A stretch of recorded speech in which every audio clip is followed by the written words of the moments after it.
And I now give the floor to the representative of the United States of America.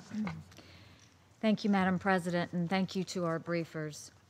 Throughout my years of public service, I have encouraged women to use the power of their voice. I have been inspired by my mom, who went to law school and was offered a judgeship in India, but was unable to take the bench due to the challenges for women at that time. I'm inspired by my daughter, who inherits a world in which opportunities for women to use the power of their voices to advance justice, prosperity, peace, and security have never been greater. Here at the United Nations, we have combined this passion for amplifying women's voices with the belief that human rights issues, including the rights of women and girls, are a critical element for peace and security. When women's voices are silenced, either through violence, lack of political rights, or lack of education, entire communities suffer, and that suffering leads to conflict.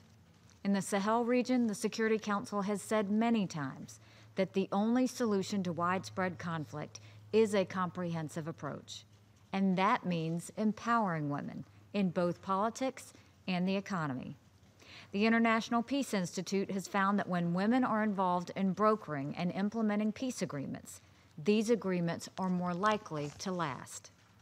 When women are involved in peacemaking, they enlarge the scope of agreements to include social priorities like children and families.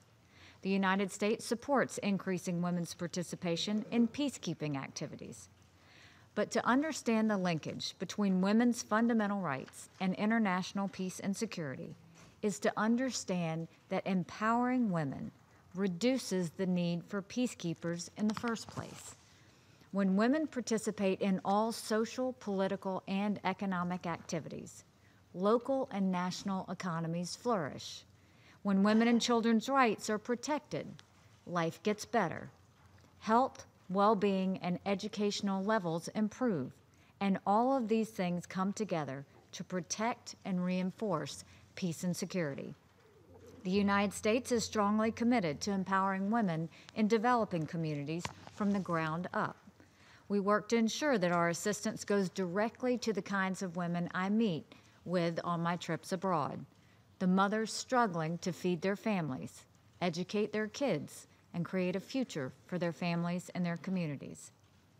The women pushing through barriers to have equal political representation, the entrepreneurs, pioneers, goal setters, and other extraordinary women changing the face of society.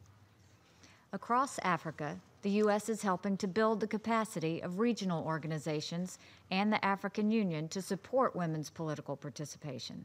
We are honored to be working with Special Envoy Diop on the Continental Women Peace and Security Results Framework.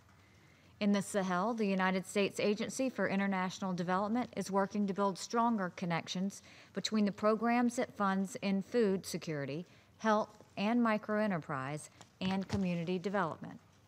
Ivanka Trump is working to give more women in emerging markets access to financing and capital.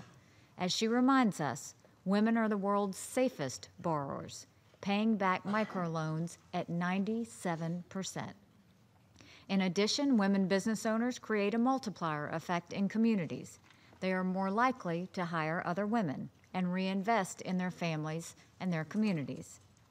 And in Niger, USAID is engaging women in community dialogues and local decision-making in order to prevent violent extremism in vulnerable communities. Traumatized, uneducated young boys are prime targets for radicalization. Nobody understands this better than their mothers.